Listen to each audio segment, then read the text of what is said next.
പാതി തളർന്ന ശരീരവുമായി അകത്തളങ്ങളിൽ ഒതുങ്ങിപ്പോയവരെയും കൊണ്ട് മൂന്നാറിലേക്ക് all Kerala wheelchair rides federation സംഘടിപ്പിച്ച വിനോദയാത്ര ശ്രദ്ധേയവും അതിലേറെ അവിസ്മരണീയവുമായി. പൂർണ്ണമായും ഭാഗികമായും ശരീരം തളർന്ന 52 മനുഷ്യർക്ക് ഒരിക്കലും മറക്കാനാകാത്ത ജീവിതാനുഭവമായിരുന്നു ഈ ഉല്ലാസയാത്ര.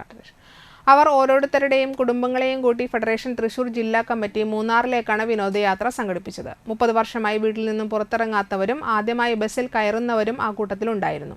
തൃശൂർ ജില്ലയുടെ വിവിധ ഭാഗങ്ങളിൽ നിന്നുള്ളവരെ 2 ടൂറിസ്റ്റ് ബസ്സുകളിൽ കയറ്റിയാണ് യാത്രയ്ക്ക് തുടക്കമായത്. ചാവക്കാട്, തൃപ്രയാർ, കൊടുങ്ങല്ലൂർ ഭാഗത്തു നിന്നുള്ളവരുടെ വാഹനത്തിലെ യാത്രയ്ക്ക് നാട്ടിക പഞ്ചായത്ത് പ്രസിഡന്റ് MR ദിനേശൻ തൃപ്രയാറിൽ ഫ്ളാഗ് ഓഫ് ചെയ്തു. ഫെഡറേഷൻ സംസ്ഥാന working president PB Sakkeer Hussain, Thrissur ജില്ലാ ഭാരവാഹികളായ താജുദ്ദീൻ, ഷെറീന, സീമ തോമസ് എന്നിവർ യാത്രയ്ക്ക് നേതൃത്വം നൽകി. Fire and rescue, civil defence അംഗങ്ങളായ സജി അപർണ, OV ബെന്നി, പ്രബീഷ്, സുനിൽ തൊഴിയൂർ, സന്നദ്ധ പ്രവർത്തകരായ PK ധർമ്മരാജ്, സാലി, പാലിയേറ്റീവ് നഴ്സുമാരായ ഷീജ പൊന്നാനി, ജിഷ എന്നിവർ യാത്രയിലുടനീളം സാന്ത്വനവും സജീവ സഹായവുമായി യാത്രയ്ക്ക് പിന്തുണ നൽകി. ജീവിതത്തിൽ സ്വപ്നം മാത്രമായിരുന്ന കുളിരുള്ള തേയില കുന്നുകളിലൂടെയുള്ള യാത്രയും പ്രകാശമാനമായ മൂന്നാർ ഹൈഡൽ പാർക്കിലെ സായാഹ്നവും ആസ്വദിച്ചുള്ള ഒരു യാത്ര സഫലമായതിന്റെ ആഹ്ലാദത്തിലാണ് ഈ ഭിന്നശേഷിക്കാരുടെ സംഘം.